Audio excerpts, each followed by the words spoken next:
das crianças para todo mundo, para quem você falou com muito brilho, como sempre, sobre essa data, falando dos quem tem filho sabe o significado dessa data. Quem tem filho e que tem netos também, ou netas. Quem tem várias netas, né, Cláudio? Várias netas. Bom dia, Pedro. Muito bom dia.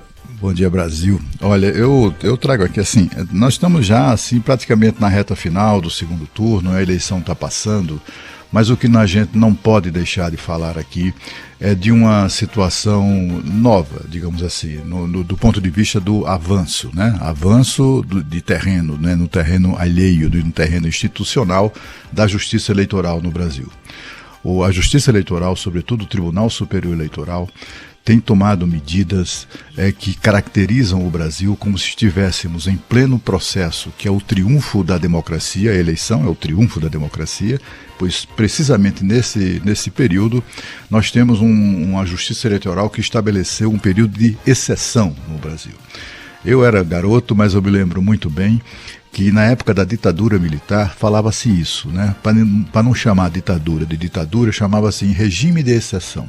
Era uma forma amena, digamos assim, e sem irritar muito os ditadores, de as pessoas se referirem ao regime que a gente vivia. A Justiça Eleitoral tem tomado decisões, sempre foi assim, né? Eu já disse aqui, eu me lembro muitos anos atrás, o Boris Casoy reclamava disso, né? Enfim, os democratas, aquelas pessoas que têm compromisso e preocupação com o exercício das liberdades individuais, sempre reclamaram disso. Mas esta eleição agora exacerbou ou extrapolou todos os limites no sentido do cancelamento das liberdades individuais dos cidadãos deste país. A gente tem visto o TSE adotando medidas de censura que colidem, né, que atropelam, que pisoteiam o princípio que está lá na Constituição, que garante liberdade de expressão aos cidadãos. E isso, num primeiro momento, deixou clara assim, uma opção político-partidária de ministros do TSE, claramente, né? Decisões que inclusive eram referendadas pelos demais, porque é o que vigora nessas cortes, né? Para não deixar o colega na chuva, todo mundo então se solidariza à sua decisão, por mais absurda que seja. Isso acontece não só no TSE, mas acontece sobretudo no TSE, né? Mas acontece também em outros tribunais, né? A questão é que esse regime de exceção, né, tem aquele odor, incômodo, o odor da ditadura, né? É uma ditadura nova, digamos assim, né, sob novo formato, mas destrói a democracia como qualquer ditadura velha. A gente observa, por exemplo, que o Estado censor, né, assumido a revelia da Constituição pela Justiça Eleitoral, atinge não apenas candidatos. A gente viu aí 9 em cada 10 decisões do TSE são contra o atual presidente da República, porque não é o candidato deles, claramente, né? O candidato deles é outro.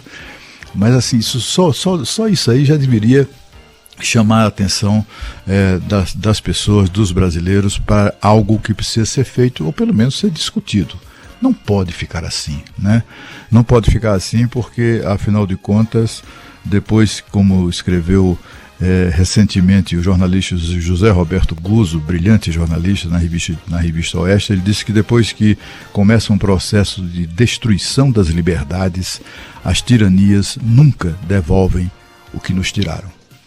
É exatamente isso que a gente precisa discutir, porque o que a gente viu ontem, por exemplo, eu fiquei muito impressionado, né? Mais uma vez, depois de o TSE censurar o jornal Gazeta do Povo do Paraná, dos mais tradicionais do país, um jornal centenário, mais de 100 anos de existência, esse jornal publicou no seu Twitter notícias, reproduzindo notícias divulgadas pela imprensa internacional, pela imprensa de um modo geral. O Brasil foi meio escondido isso, mas na imprensa de uma maneira geral, que divulgou aquele fato de que a ditadura nicaragüense, que é chefiada por um ditador chamado Daniel Ortega, expulsou a CNN do país, porque não gostava do do jornalismo que a CNN na Nicarágua praticava. Simplesmente mandou fechar tudo, tirou do ar e expulsou os jornalistas, expulsou a CNN do país. A notícia que a Gazeta do Povo divulgou foi sobre isso, né? Sobre essa questão. E também isso aí faz parte de um processo de perseguição da ditadura da Nicarágua, por exemplo, a religiosos. Fecharam templos, prenderam padres, expulsaram padres. Olha, o que acontece na Nicarágua é um horror. E a Gazeta do Povo, que é um jornal, como eu disse, tradicionalíssimo, né, na imprensa nacional, divulgou essa notícia em seu Twitter. Aí o Lula não gostou, porque, como diz o Guzo, né, vive uma paixão tórrida pelo Daniel Ortega já há muitos anos. Aí o Lula não gostou, aí chega lá no TSE, tem que censurar isso aí. E o TSE simplesmente censurou as notícias, mandou tirar as notícias do ar. Notícias sobre uma ditadura pela qual o Lula é simpático. E foi lá e tirou mesmo, né? Na boa, e ninguém reclamou. Eu não vi editoriais, né, indignados dos jornalões, dos demais jornalões, né, porque a Gazeta do Povo é um jornalão.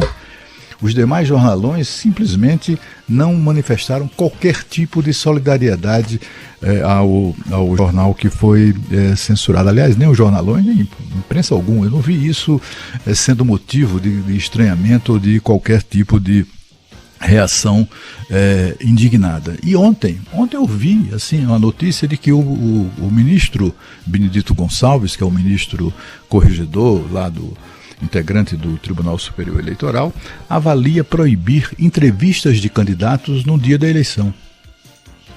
Veja bem, o TSE quer proibir candidatos que concedam entrevistas. Não pode conceder entrevistas no dia da eleição. É exatamente isso que ele está avaliando, né? Eu não sei nem se já há decisão, já deve haver decisão nesse sentido, né? Que é aquela coisa gratuita da tirania. Se eu posso fazer isso, quer saber, eu vou fazer isso também. Aí vai lá e faz, e proíbe, porque ninguém vai reclamar.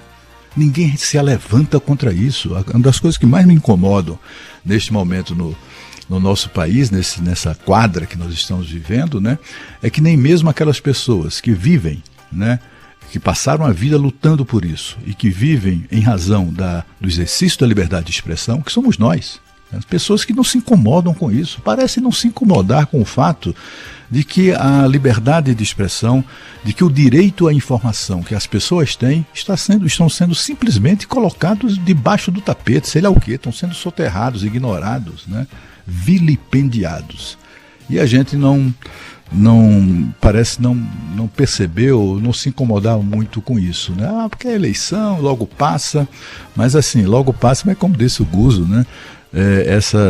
A história das ditaduras mostra que quando se começa o processo de destruição das liberdades, as tiranias nunca devolvem o que tiraram, e começa por aí, não devolve o direito à expressão. Isso começou no Supremo Tribunal Federal com aquele inquérito absurdo de supostas fake news, etc., e se estendeu e agravou enormemente esse papel censor autoritário da justiça eleitoral em pleno processo que a gente vive, que é um processo que na verdade devia ser o elogio da ditadura, né? E não da democracia, e não o elogio da ditadura como a gente tem assistido.